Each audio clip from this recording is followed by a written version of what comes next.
कल्पना करो, कल सुबह तुम उठो और सब कुछ वैसा ही रहे। तुम्हारा घर, तुम्हारा कमरा, तुम्हारे माता पिता। लेकिन बस एक चीज बदल जाए। कोई तुम्हें पहचान ना पाए। माँ पूछे, कौन हो तुम? दोस्त कहे, भाई तू कौन है? मैं तुझे तो जानता नहीं। तुम्हारे फोन में कोई नंबर ना हो, तुम्हारी तस्वीरें गायब हो, तुम्हारा नाम तक कहीं ना हो। तब सवाल ये नहीं होगा कि दुनिया ने तुम्हें क्यों बुला दिया है। सवाल ये होगा, क्या तुम्हारी पहचान सच में कभी थी भी? एक छोटे से शहर में अर्जुन नाम का एक लड़का था। बहुत महत्वाकांक्षी, उसे बड़ा आदमी बनना था।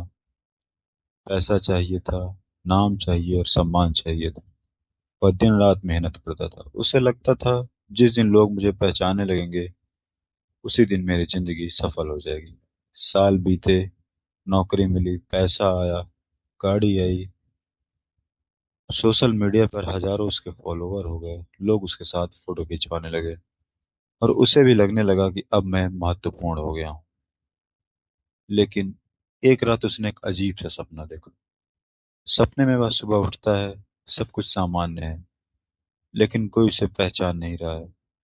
माँ ने दरवाजा खोला, पूछा, जी आप कौन? आपको किससे मिलना है? अर्जुन हंस पड़ा, बोला, माँ ये कैसा मजाक है? लेकिन माँ की आंखों में पहचान का एक तिनका भी नहीं था। वह दोस्तों के पास गया, उन्होंने भी पहचानने से मना कर दिया। ऑफिस गया, उसकी कुर्सी पर कोई और बैठा था। फाइलों में उसका नाम नहीं था, जैसे वह कभी अस्तित्व में था ही नहीं। अब सोचिए, अगर दुनिया आपको भूल जाए तो क्या आप खत्म हो जाते हैं, या आपका अस्तित्व दुनिया की यादों से बड़ा है? हम पूरी जिंदगी किसके पीछे भागते हैं? नाम, पहचान, संसार। लेकिन अगर ये सब एक दिन छिन जाए तो हमारे पास क्या बचेगा? अर्जुन भागते भागते एक बूढ़े आदमी के पास पहुंचा।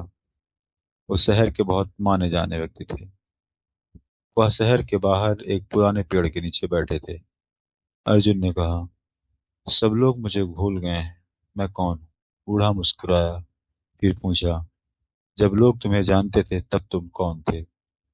अर्जुन चुप। बूढ़े ने फिर पूछा, क्या तुम लोगों की यादों का नाम हो, या उससे भी कुछ ज्यादा? अर्जुन पहली बार निरुत्तर था।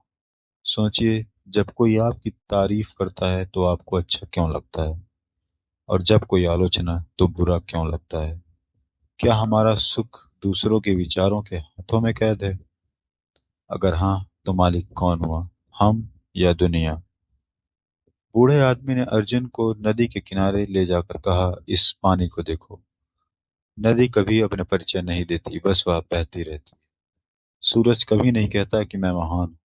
पेड़ कभी नहीं बताते कि उन्होंने कितने लोगों को छाया दी, लेकिन फिर वह उनका अस्तित्व है। और शायद सबसे मजबूत अस्तित्व वही होता है जिसे बार बार साबित न करना पड़े। अर्जुन देर तक नदी को देखता रहा। उसे पहली बार समझ आया कि वह पूरी जिंदगी पहचान कमाने में लगा रहा और खुद को जाना नहीं।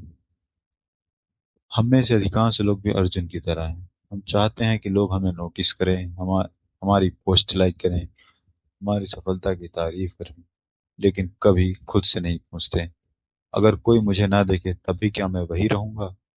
क्या मेरी कीमत लोगों की तालियों से तय होती है, या मेरे खुद के चरित्र से? मैं जो हूँ, क्या उसे साबित करने की जरूरत है? शायद जीवन का सबसे बड़ा प्रश्न यह नहीं कि दुनिया मुझे कितना जानती है, बल्कि यह है कि मैं खुद को कितना जानता हूँ। क्योंकि जिस दिन यह उत्तर मिल गया, उस दिन लोगों की पहचान, प्रशंसा और स्वीकृति की भूख धीरे धीरे खत्म हो जाएगी। और तब पहली बार तुम भीड़ में नहीं, अपने भीतर लौटोगे। धन्यवाद।